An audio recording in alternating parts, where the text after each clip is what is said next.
नमस्कार दोस्तों। आपने अक्सर अमेरिका जैसे देशों में या अन्य विकसित देशों में ये देखा होगा कि कोई छोटा बच्चा हाथ में बंदूक लेकर स्कूल में जाता है और अंधाधुंध गोलियां फायर करने लगता है। कई निर्दोष लोगों की जान चली जाती है।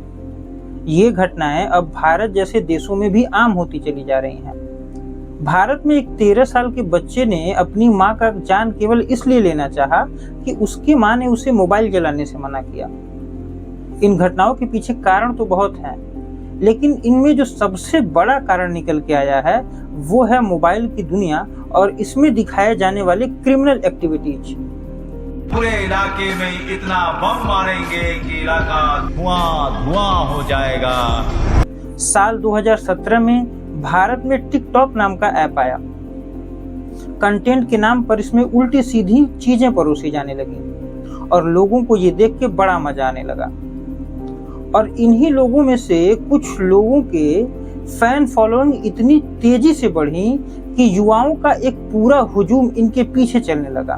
खैर 2020 में सरकार ने किसी तरह इस पर अंकुश लगाया और टिकटॉक को पूरी तरह से बैन कर दिया गया।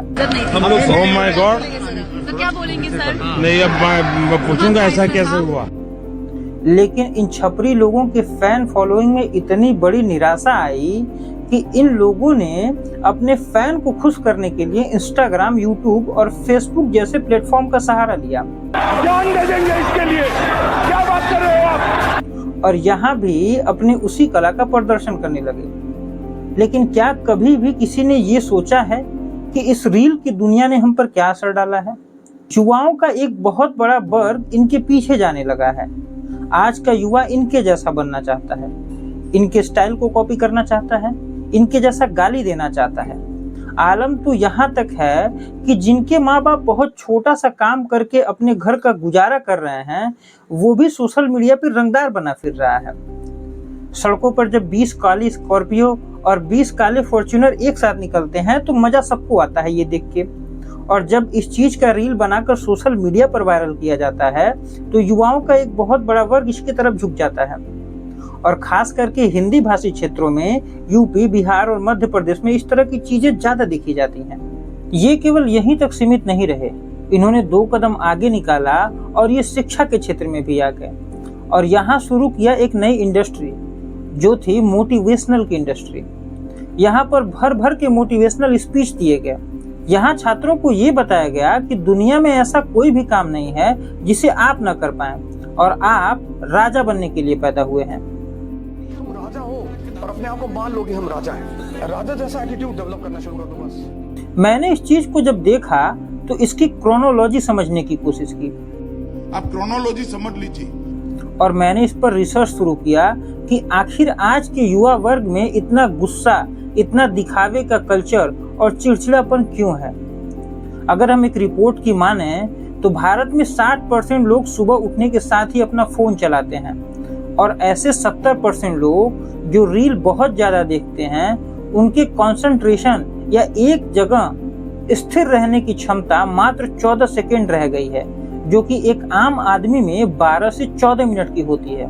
एक रिपोर्ट ने बताया कि मोबाइल कंपनियां आपके माइंड के एल्गोरिदम पर काम करती हैं और दुनिया के बेस्ट ब्रेन इन मोबाइल कंपनियों में काम करते हैं। मोबाइल कंपनियों के इंजीनियर रील की दुनिया को ऐसे डिजाइन करते हैं जो आपके डोपामीन को शूट करता है।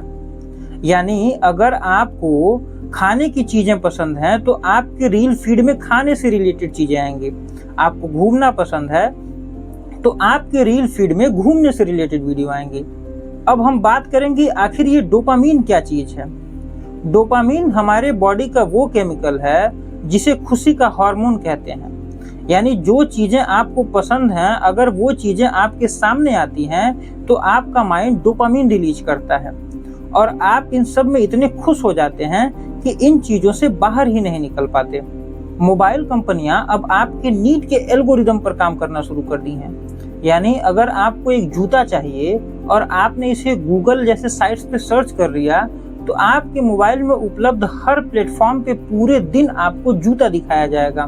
साल 2022 में जब मैं अपनी पढ़ाई के पीक पर था तो उस समय क्लास से रिलेटेड लगभग आधे से ज्यादा काम मोबाइल से किए जाने थे और इसमें ना कुछ किया जा सकता था, ना कुछ बोला जा सकता था।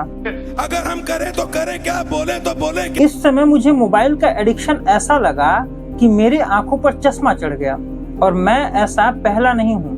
मेरे जैसे हजारों ऐसे लोग हैं जो इस तरह के प्रॉब्लम्स को फेस कर रहे हैं। भारत में न्यूक्लियर फैमिली का कॉन्सेप्ट तेजी से बढ़ा है। ऐसे में दादा दादी की जगह अब मोबाइल फोन ने ले लिया है। पेरेंट्स पर काम का इतना ज्यादा प्रेशर है कि वो काम के प्रेशर में अपने बच्चों के हाथ में मोबाइल फोन पकड़ा दे रहे हैं। एक रिपोर्ट की अगर माने तो भारत का आम कपल मोबाइल पर 7 से 8 घंटे बिताता है और अपने बच्चों के साथ मात्र 2 घंटे समय बिताता है। दिल्ली एम्स ने एक रिपोर्ट जारी किया जिसमें ये बताया कि मोबाइल ज्यादा यूज करने की वजह से ह्यूमन ब्रेन का स्ट्रक्चर चेंज होता जा रहा है और बच्चों में इसके वजह से चिड़चिड़ापन, नींद की कमी जैसी बीमारियां उभरती हुई नजर आ रही हैं। दिल्ली एम्स ने तो मोबाइल यूज करने को एक सामाजिक खतरे के रूप में देखा है। अरे भाई मुझे रिवाइव करो!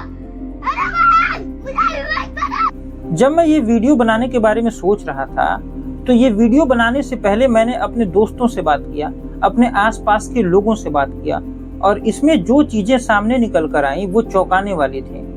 मेरा एक दोस्त जो यूपीएससी एस्पिरेंट है उसने मुझे बताया, मैं सोशल मीडिया पर जब लोग खुश देखता हूँ तो निराश हो जाता हूँ। जब भी मैं लोगों उनकी लाइफ में मजे करते देखता हूँ तो मुझे लगता है कि मैंने गलत कदम उठा लिया है और मैं इन सब में इतना इन्वॉल्व हूँ कि पढ़ाई से मेरा ध्यान हर बार भटक जाता है और मैं सोशल मीडिया पर घंटों बिता देता हूँ। मेरे समझ में नहीं आता कि मेरे साथ क्या हो रहा है और क्यों हो रहा है। मुझे बार बार खुद को लेकर निराशा होती है, लेकिन मैं इन सब से निकल नहीं पा रहा हूँ। मेरा एक दोस्त जो कॉरपोरेट इंडस्ट्री में काम करता है उसने मुझे बताया कि मोबाइल ज्यादा यूज करने की वजह से मुझे अब चीजें ठीक से याद नहीं रहती हैं। मुझे ऐसा लगता है कि मुझे भूलने की बीमारी सी हो गई है और मैं कोई भी काम पूरी स्थिरता के साथ नहीं कर पाता हूँ और मैं असहज हो जाता हूँ कोई भी काम लंबे समय तक करने में। एक 60 साल के बुजुर्ग ने मुझे बताया कि मैं लगभग पूरे दिन फोन यूज करता हूँ क्योंकि मेरे पास कोई काम नहीं है और मैं तब तक फोन चलाता हूँ जब तक मैं थक कर सो न जाऊं। जब मैंने एक कपल से बात किया तो उन्होंने बताया कि हमारे घर में एक 7 साल का छोटा बच्चा है जो मोबाइल एडिक्शन का इतना शिकार हो गया है कि जब तक उसके हाथ में मोबाइल न दिया जाए तब तक वो खाना तक नहीं खाता है, और अगर उसके हाथ से मोबाइल लेने की कोशिश की जाती है तो वो चिल्लाने लगता है। भारत के लगभग 70% कपल ये मानते हैं कि उनके बच्चों को मोबाइल एडिक्शन की आदत सी लग गई है। इस देश का दुर्भाग्य ये है कि एच.सी. वर्मा जो फिजिक्स के एक बड़े अच्छे टीचर माने जाते हैं उनको बड़े कम लोग जानते हैं, और एल्विस यादव, रजत दलाल जैसे लोगों को लगभग भारत में हर लोग जानते हैं। अरे एल्विस भाई के आगे कोई बोल सकता है क्या? एल्विस भाई! और जाने भी क्यों ना, इस फेम की दुनिया में जब बड़े बड़े हाथ उनके ऊपर हों।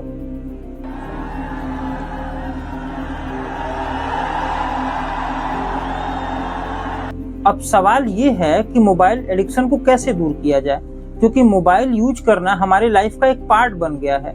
लोगों से बात करना हो, ऑनलाइन ट्रांजैक्शन करना हो, कोई रिपोर्ट देखना हो, कोई डॉक्यूमेंट वेरिफिकेशन करना हो, ये सारी चीजें अब मोबाइल से होती जा रही हैं और ये चीजें बड़ी आम हो गई हैं। लेकिन ऐसी थोड़ी बहुत चीजें हैं जिनको करके हम मोबाइल एडिक्शन को काफी हद तक कम कर सकते हैं। अगर आप युवा हैं तो आप अपने सोशल लाइफ को थोड़ा ब्रॉड करिए, यानी आप रियल लाइफ के दोस्तों से मिलिए, अपने आसपास ऐसे लोगों से बात करिए जिनसे आप अपनी प्रॉब्लम्स को शेयर कर सकें, और हो सके तो सोशल मीडिया से इतर भी अपने कुछ अच्छे दोस्त बनाएं।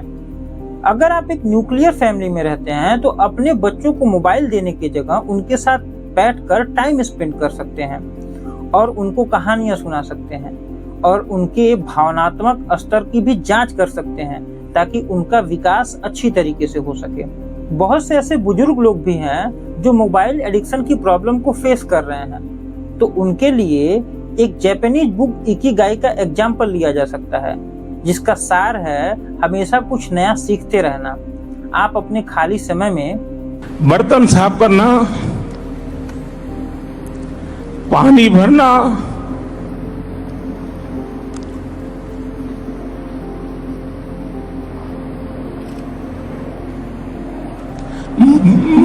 मजदूरी कर रहा। नहीं नहीं, आपको ये चीजें नहीं करना है। आप अपने खाली समय में गार्डनिंग कर सकते हैं, खाना बना सकते हैं, पेंटिंग कर सकते हैं, गाना गा सकते हैं, या ऐसी कोई भी चीज कर सकते हैं जिसको करने में आपको मजा आता है।